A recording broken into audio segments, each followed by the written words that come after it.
Howdy y'all, and welcome back to another video. Today I'm going to be doing a much faster rundown of each class and a more basic idea of what its spells and role is. And this is, I think, going to be especially for newer players looking to pick a class. So first off, we have Archer. Archer's one speedy boy, and it has very good spells for both crowd control and for single target damage. It is, I think, probably the best DPS in the game, and it can outrange basically every mob in the game, making it very survivable. Personally, I think it's the best class, just in terms of damage output and survivability. And I think that's challenged by Assassin, which is the next up.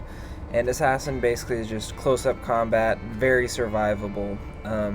You have lots of ways to avoid damage through blinding your enemies, sending them far away with knockback, turning invisible, and you have damage to back it up to kill stuff. So it's just a very good all-around great class for avoiding damage and dishing it out. Warrior usually gets the short end of the stick, but it's playable and does a good job of what it does. It's very tanky, although I would say it doesn't really show until the end game. But your spells are mostly going to a lot of your spells are basically both crowd control and damage spells.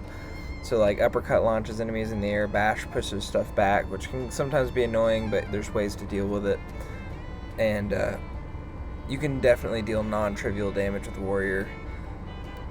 It's a decent class. Then we have Shaman, and Shaman is, I would say, a great class. Most of your spells are going to be crowd control.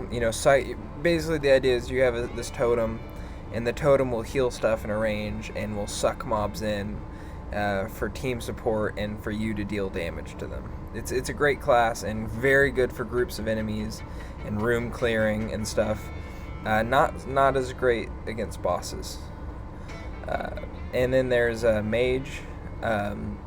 Mage is great especially for new players and stuff, because heal is just so good. You start off with it, and it can just be a real thing to crush on.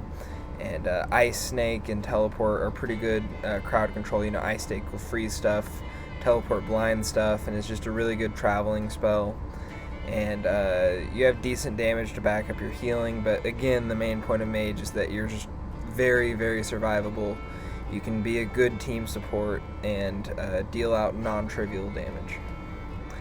Well, anyways, thank you for watching, and just kind of remember that you're picking the class based off of your preference. All classes are viable in the end game, and if you want more information on what each class is really good at or how it fares in the end game, you can check out my other video on that in the description.